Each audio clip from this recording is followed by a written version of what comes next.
Hey guys, good afternoon. কেমন আছো তোমরা সবাই? আশা করছি খুব ভালো আছো, আমিও খুব ভালো আছি। তো চলে আসলাম নতুন একটি ব্লগ নিয়ে। কেউ স্কিপ করো না, কন্টিনিউ ভিডিওটা দেখতে থাকো। আজকের ভিডিওটা দুপুর থেকে স্টার্ট করছি। দেখো সোনাটা কেমন ক্যামেরার দিকে তাকিয়ে আছে, ও পা ছড়িয়ে বসে পড়েছে। আর ওই দেখো, দেখতে পাচ্ছ তোমরা, আমার দুই ভাসুরের ছেলে এসছে। ও তাদের দেখে, ওদের দাদাদের দেখে ওই দিকে ঘুরে বসেছে। তারপরে চলে গেছিলাম রান্নাঘরে গিয়ে দেখি লঙ্কা নিয়ে, কাকিমাদের বাড়িতে গেছিলাম। মা বললো তাহলে লঙ্কা নিয়ে আসো। দেখো কাঁচা লঙ্কা নিয়ে আসলাম কতগুলো। আমাদের এখানে মানুষদের সাথে খুব মিল, সত্যি মিলেমিশে থাকাই ভালো। দেখো আঙুলের মধ্যে সুতোর কাটিং নিয়ে ও নাচছে আর বলছে দেখো কি সুন্দর, ওই বোনটাকে দেখাচ্ছে। বৃষ্টি পড়েছিল তো, ঠান্ডা পড়েছে, তার জন্য ওকে সোয়েটার পরিয়ে দেওয়া হয়েছে।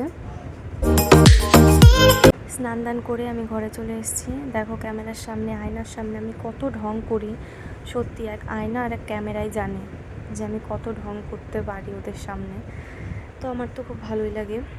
চলে এসেছিলাম বিকেলে, আমার ভাসুর চলে যাবে, তার জন্য বিরিয়ানি বানাবো।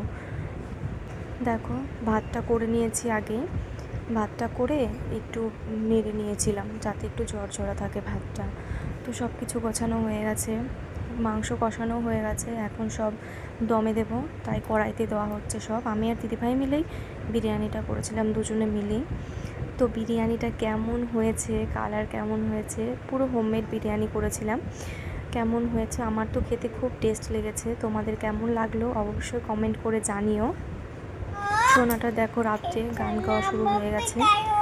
তো ভিডিওটা এই পর্যন্তই। যদি তোমাদের ভালো লেগে থাকে অবশ্যই like, comment, share and subscribe করে দিও।